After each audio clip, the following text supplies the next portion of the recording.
ក្រោយចប់កិច្ចប្រជុំរវាងកម្ពុជានិងថៃបានទទួលនូវសមិទ្ធផលដ៏សំខាន់តែស្ថានភាពនៅតាមបន្ទាត់ព្រំដែនរបស់យើងនៅតែមានភាពផុយស្រួយ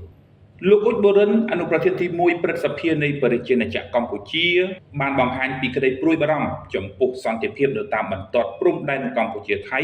នៅតែមានភាពផុយស្រួយប្រជាពលរដ្ឋកម្ពុជានៅតែប្រឈមមុខនឹងការជម្លៀសចេញពីលំនៅឋានការហុំព័ទ្ធនិងការគំរាមកំហែងបណ្តេញចេញខណៈដែលទាហានកម្ពុជា18នាក់នៅតែបន្តឃុំខ្លួនដោយខុសច្បាប់ដែលជាការរំលោភលើអនុសញ្ញាទីក្រុងហ្សឺណែវទី3ការលើកឡើងបែបនេះរបស់លោកអ៊ុចបូរិនបានធ្វើឡើងនៅឱកាសលោកអញ្ជើញថ្លែងក្នុងកិច្ចពិភាក្សាទូទៅនៃមហាសន្និបាតលើកទី151នៃសមាជិកភាពអន្តរសភា IPU ទីក្រុងហ្សឺណែវប្រទេសស្វីសនៅថ្ងៃទី21ខែតុលាឆ្នាំ2025នេះក្រុមប្រធានបទដ៏មានសារៈសំខាន់ស្ដីពីការលើកកម្ពស់បទដ្ឋានមនុស្សធម៌និងការគ្រប់គ្រងសកម្មភាពមនុស្សធម៌ក្នុងពេលមានវិបត្តិលោកបានបង្ហាញពីក្តីព្រួយបារម្ភយ៉ាងដូចនេះថាទោះបីជាសម្រេចបាននូវសមិទ្ធផលដ៏សំខាន់នេះសន្តិភាពនៅតាមបន្ទាត់ព្រំដែនរួមរបស់យើងនៅតែមានភាពផុយស្រួយប្រជាពលរដ្ឋកម្ពុជានៅតែប្រឈមមុខនឹងការជម្លៀសចេញពីលំនៅឋាននិងការគំរាមកំហែងបណ្តេញចេញខណៈដែលទាហានកម្ពុជាយើងនៅមិនទាន់បានដោះលែងរបាយការណ៍ស្ដីពីការបំផិតបំភ័យផ្លូវចិត្តដូចជាការចាក់បន្លឺសម្លេងខ្មោចនិងសម្លេងស្រែកទ្រហោយំនៅពេលយប់គឺជាការធ្វើទរណកម្មដល់សហគមន៍ដែលកំពុងរស់នៅក្នុងភាពភ័យខ្លាចរួចទៅហើយ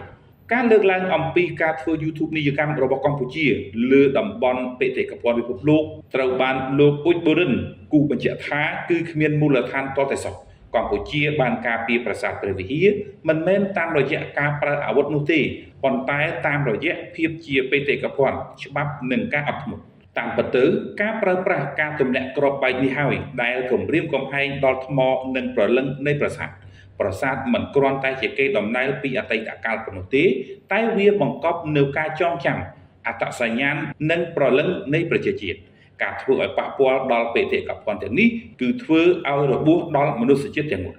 កំណត់ត្រារបស់កម្ពុជានិយាយតាមរយៈទង្វើជាសេចក្តីប្រកាសយើងរក្សាបាននៅបទឈប់បាញ់សហការយ៉ាងជិតស្និទ្ធជាមួយនឹងគណៈកម្មាធិការកាកបាទក្រហមអន្តរជាតិ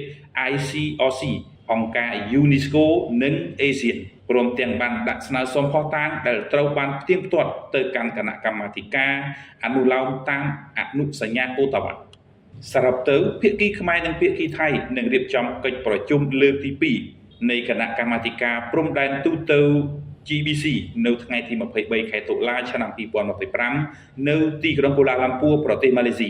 កម្ពុជារំពឹងយ៉ាងមុតមមថាភាគីទាំងពីរនឹងអាចពិភាក្សាគ្នាក្នុងបរិបទសន្តិភាពការស្ថាបនានិងប្រកបដោយសុចន្ទៈខ្ពស់លើបញ្ហាអធិភាពទាំងឡាយដែលគោរពយ៉ាងខ្ជាប់ខ្ជួនតាមស្មារតីនៃកិច្ចព្រមព្រៀងដែលភាគីទាំងពីរសម្រេចបានជាពិសេសដែលត្រូវបានអនុវត្តក្រោមការត្រួតពិនិត្យនិងផ្ទៀងផ្ទាត់ពីក្រុមអ្នកអង្កេតការអាស៊ានចំពោះបញ្ហាផ្សេងទៀតដូចជាការដោះមានមនុស្សធម៌កិច្ចសហប្រតិបត្តិការដើម្បីទប់ស្កាត់និងបង្ក្រាបបទល្មើសឆ្លងដែនរួមបញ្ចូលទាំងការឆបោកតាមប្រព័ន្ធបច្ចេកវិទ្យាសង្ឃឹមថាកិច្ចពិភាក្សារវាងភាគីទាំងពីរនឹងទទួលលទ្ធផលជាវិជ្ជមាន